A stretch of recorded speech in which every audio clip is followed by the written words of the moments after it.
Assalamualaikum warahmatullahi wabarakatuh. Perkenalkan, nama saya Janitra Arsenius Satrika Bindava. Saya dari kelas F dengan NIM akhir 267. Dan pada kesempatan kali ini saya akan membahas sedikit materi dan ilmu pengetahuan untuk para pemirsa. Dan kalau kita bahas, Indonesia ini adalah negara yang sangat besar dengan ribuan pulau dan ratusan sukunya. Tapi bagaimana proses sampai akhirnya kita dapat bersatu menjadi sebuah negara kesatuan Republik Indonesia atau simpelnya NKRI. Nah, mari kita bahas dengan bahasa yang santai saja.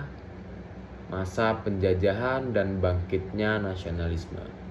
Sebelum merdeka, wilayah Indonesia ini dulunya dijajah selama ratusan tahun, terutama oleh Belanda.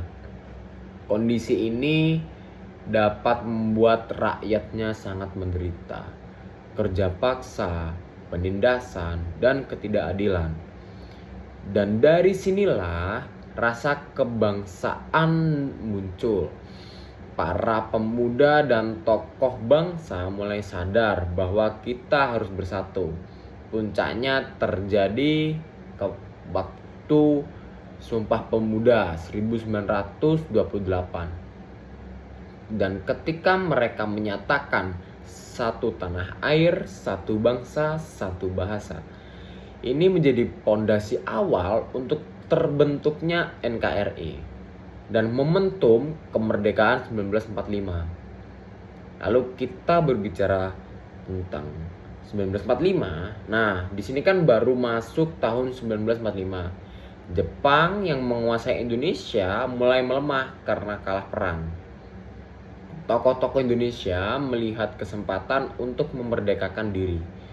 Dan pada tanggal 17 Agustus 1945, Soekarno dan Hatta memproklamasikan kemerdekaan Indonesia. Dan di hari itu kita resmi berdiri sebagai sebuah negara merdeka. Tidak lagi tunduk pada penjajah setelah merdeka. Para pendiri negara ini menyusun Undang-Undang Dasar 1945 sebagai dasar hukum yang menugaskan untuk membentuk negara Indonesia, dan yang dapat membentuk negara Indonesia adalah negara kesatuan dan menyatukan daerah-daerah.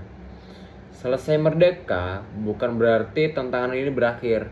Banyak sekali daerah yang masih terpengaruhi oleh Belanda dan mencoba dipisah-pisah lewat negara-negara boneka. Dan mengapa sih NKRI ini penting? Nah, NKRI ini penting karena penyatuan seluruh daerah membuat kita kuat, stabil, dan mempunyai identitas sebagai satu bangsa. Dengan bersatu, kita dapat menjalankan pemerintahan, memperkuat pertahanan, dan membangun negara bersama-sama. Jadi intinya terbentuknya NKRI ini bukan proses yang instan. Ada perjuangan panjang, pengorbanan, dan tekad untuk bersatu. Inilah yang dapat membuat Indonesia kokoh hingga saat ini. Dan mungkin sekian. Wassalamualaikum warahmatullahi wabarakatuh.